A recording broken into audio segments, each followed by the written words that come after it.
Come, Mr. DJ, some on your replay. Bitch, that shit was whack. Welcome back to my channel, and today I'll be reviewing Baddies South episode 7, so let's get into it. So we start off with a continuation of the Jela versus Rolly fight. As we saw last week that Rock jumped in. As they are breaking up the fight, Slim tries to get to Rock because she's jumping Rolly, which is like Slim's best friend. Then we get to see round 2 for Rock and Slim, and Slim lost that fight.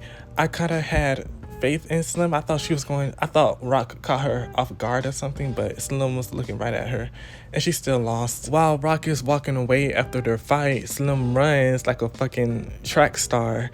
She runs and catches Rock off guard from the behind and she grabs her hair. And then Jela and Rolly jump in and all hell breaks loose. I feel like Rock, before Rolly and Jela jumped in, Rock had the upper hand in the fight, and it's like, Slim, how do you catch somebody off guard and you still end up losing the fight? Like, I don't understand. The fight starts off with Rock and Slim, and then by the end of the fight, it's Slim versus Jela and Rolly versus Rock. Rolly grabs Rock by her hair and has a good grip on her hair.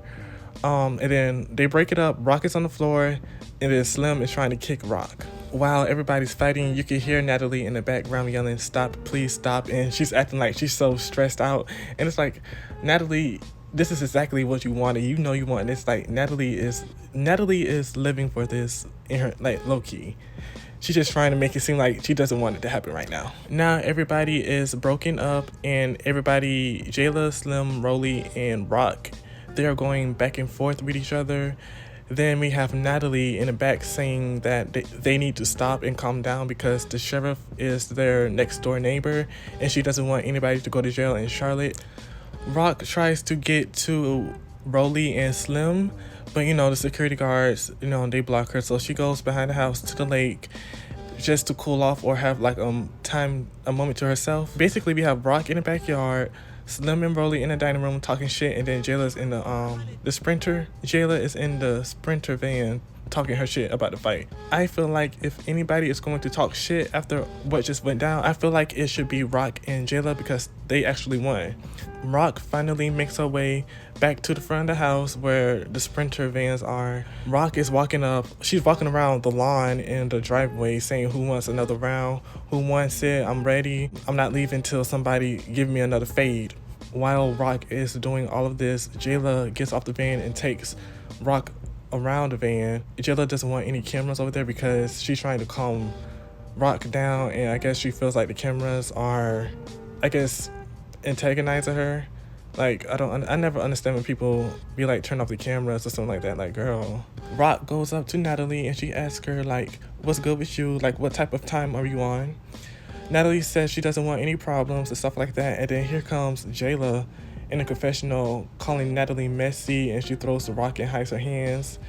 And I feel like that's what a producer is supposed to do. But at the same time, this is why I said before, like, a producer should not be filming with the regular castmates. I feel like you should be messy off the camera. Do not be messy on the camera because on the camera it seems like you're being two-faced and fake.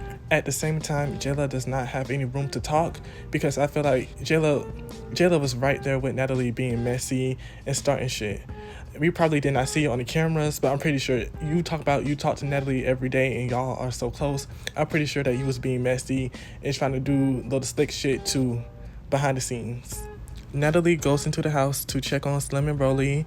Natalie says that she doesn't know who Jela is. This is not the Jela that she knows. And I see where she's coming from. I feel like Jela really switched. Like I said, this is what we see on camera. We don't know what happened off camera, but it really feels like Jela just switched on Natalie like that. Like, she really switched on her. Like, I don't know. I was not feeling Jela that much this episode. And side note, I noticed that Sway, she switched vans too. And I feel like ever since Rock put her in the sink and then beat her up again, I feel like Sway is scared of Rock a little bit. Like, I feel like she's not as buck as she usually is. Then we get a scene with Jela and Rock. They're in like the van pulled over. They're outside talking about the fight and stuff like this. Jela talking about she has Rock's back, and Rock says she has Jela back, like she'll jump. It doesn't matter. She'll jump anybody for Jela. Then here comes Jela throwing her so-called best friend under the bus again, saying that Natalie does a lot of two-faced shit and throws rocks and hides her hands. But it's like, girl, like, why are you being so fake, Jela? Like, I do. Even after this episode, I do like Jela, but I feel like Jela was super fake this episode. I don't know. Probably she's on her period. I don't know. It's just something was going on. Here in this scene, we have Slim and Rolly outside smoking by the van. Slim and Rolly still popping their shit as if they won fights. They did not. I like Slim and Rolly, but like, let's be real, they did not win their fights at all. Rolly says that Jela is fake and she talks shit about Rock. Slim agrees and she says that Jela was up her ass and smoking her weed and Krishan was wearing her shorts the first day or something like that. Then Natalie joins the scene and she says that the spreader vans cannot get them to Nashville, so they had to book them some last minute flights, and then they had to get a hotel and then go to the house. So it's a lot going on right now. Now we're back in the van with Jela and Rock and the other girls. Jela gets to explaining the situation that happened off camera. Basically, she said that everybody got invited to the strip club, or they got invited to go out with Natalie except for Jela and Rock. Jela said that Slim asked her what was wrong, and Jela said that bitches was being funny. Slim and Rock get into, I guess, an argument. Then Rolly jumps into the argument. Jela doesn't say nothing. She said she just peeped, and she said, I see how you hoes moving. Like, Rolly says that Jela has been hating on Natalie and that Jela is fake and she has been plotting with Rock on Natalie. Natalie says that her feelings are kind of hurt because she is close with Jela and she does not like the way that Jela is acting right now. Then they get to talking about each other's panties. Slim and Rolly are outside talking about Rock and saying that she's so dirty and her panties are dirty. In the van, we have Jela and Rock talking about how big Rolly's panties are. The girls are now in Nashville, and Natalie gets on the van with Slim and them. She wants to diffuse the drama, and she wants to get out and have activities and do something for the girls so they could just let out all of their anger, so they could get past all the drama. Now we're in the van with Ann, Rock, Scotty, and Jela. Rock says that all the girls that are in the van with her, she'll basically jump in their fights. Like, she's not letting them fight by themselves. Jela then explains a situation that happened inside the airport. She said that Natalie was in front of her and Sway and Bree were behind her. Jela says that she turned and checked Sway and Bree because I guess they were saying that she was talking shit about Natalie. And she said that anything I said about Natalie, I told her to her face. And she turned around and asked Natalie, and Natalie agreed. Now we have the back and forth scenes with the girls in different vans. We have Jela going on a rant on how close her and Natalie are or were. And she said when they get to the house, she'll check anybody that needs to be checked. We have, in the other van, we have Rolly saying that she's ready for whatever, and she still has another working hand.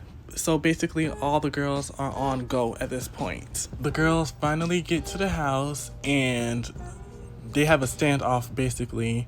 So it's Rock, Jela, Scotty, and Ann on one side.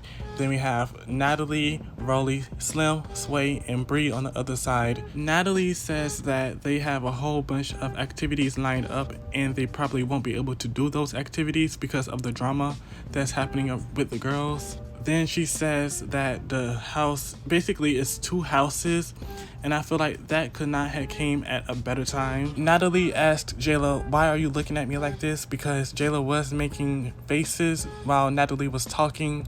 They get into a little back and forth, and then the episode ends at that point. Then we get a preview of next week's episode, and it looks like a filler episode. It looks like the only entertaining thing that's going to happen is Natalie and Jela's little talk at the end of the episode. I'm just ready to see Rolly versus Natalie. I want to see how that happened. It's probably going to happen in the episode after next episode. So yeah, I like this episode actually. It felt shorter than the usual episodes, and I think that's because it was filled with so much entertainment. Like, my eyes were glued to my screen this whole episode. But yeah, let me know how you feel about the girls and how you felt about this episode in the comments down below. And thank you for watching. I'm off this shit, cause you niggas don't fucking understand.